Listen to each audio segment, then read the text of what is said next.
जाएगी तो वो कुछ इस तरह से आएगी और ये रे जब इस प्रिज्म से पास करेगी तो पास करने के बाद वो किस डायरेक्शन में जा रही है वो आप यहाँ देख सकते हैं।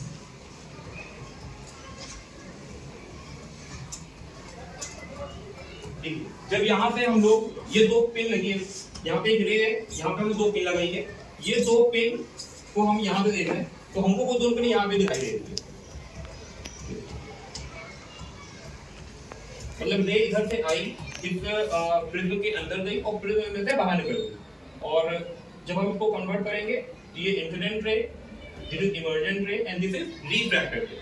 ये दो सरफेस, क्योंकि यहाँ पे नॉर्मल को ड्रॉ करना होता है, हम लोगों ने लॉ ऑफ रिफ्लेक्शन में पढ़ा हुआ था कि ये नॉर्मल ड्रॉ करेंगे दोनों सरफेस पे।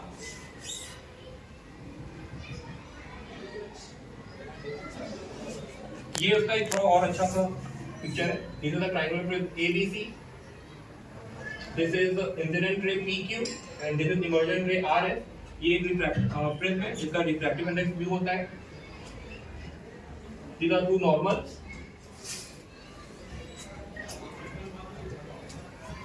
तो इसमें हम बच्चों को ये समझा पाते हैं, क्या समझाते हैं आपको कि जब रे अंदर जाएगी तो वो स्ट्रेट लाइन पे उसको इस तरह से जाना चाहिए था, बट ये प्रिज्म की वजह से क्या हुआ, उसका जो पाथ वो चेंज हो गया।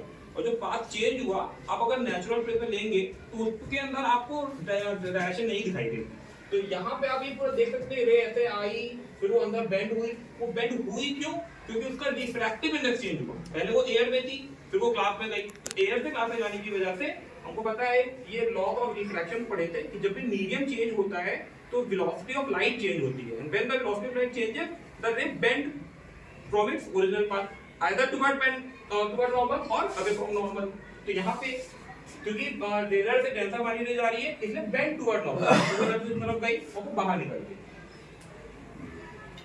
इसका जो यहाँ पे आप देख पा रहे हैं बच्चों कि ये एक इंसिडेंट रे है एंड दिस इज इमर्जेंट रे।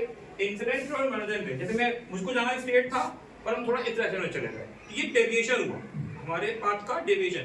ये एंगल ऑफ डेविएशन यहाँ पे हमने मेजर किया है और उसके बीच में ग्राफ मिलता है। ये ग्राफ कैसे मिलता है? जब एंगल ऑफ इंसिडेंस बढ़ता जाता है, इंक्रीज होता जाता है, तो उसके साथ एंगल ऑफ डेविएशन कैसे वैरी कर रहा है? पहले एंगल ऑफ डेविएशन कम हो रहा है, एक पर्टिकुलर एंगल ऑफ इंसिडेंस पे minimum angle of deviation and then further it increases. तो ये जो मिनिमम डेविएशन मिलता है उसको हम लोग यहाँ मेजर कर पाते हैं एक फॉर्मूले से यहाँ पे। अब हमारा अगला टॉपिक है डिस्पर्जन। डिस्पर्जन का मतलब आप लोगों ने क्लास 8 में पढ़ा होगा कि when the white light entered in the prism and it deviates from its original path in 7 color। तो वो कैसे होता है बच्चों, देखो जरा ध्यान से। This is the triangular prism,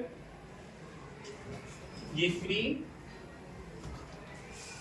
this white light as enters this glass prism, it deviates or it disperses in 7 different colors। तो इसमें आप सबसे ऊपर देख पा रहे हैं, पहले रेड है, फिर orange, yellow, green, blue, indigo, violet. इसको नीचे में कोई तरफ पढ़ा जाता है विद, ऊपर से नीचे नहीं पढ़ता है। इसमें सर एक ऐसा स्टूडेंट नहीं बता रहे हैं जी, ऐसा चीजें बता रहे हैं, इस पे बच्चों को बहुत प्रॉब्लम होती है समझने में। जब बच्चे डायग्राम ड्रॉ करते हैं एग्जाम की कॉपी में तो वो इसको पलट देते हैं, नीचे रेड लेते हैं, ऊपर वायलेट कर देते हैं। और वो इस वजह से क्योंकि जब चौक से बनाते हैं ना, चौक पे व्हाइट कलर के सब चौक यूज करते हैं और डायग्राम ड्रॉ भी करते हैं अगर, तो उसमें आप लोग डिफरेंशिएट नहीं कर सकते, बहुत छोटा सा डायग्राम हो जाता है। इस डायग्राम के हेल्प से उनको ये एकदम क्लियर समझ में आता है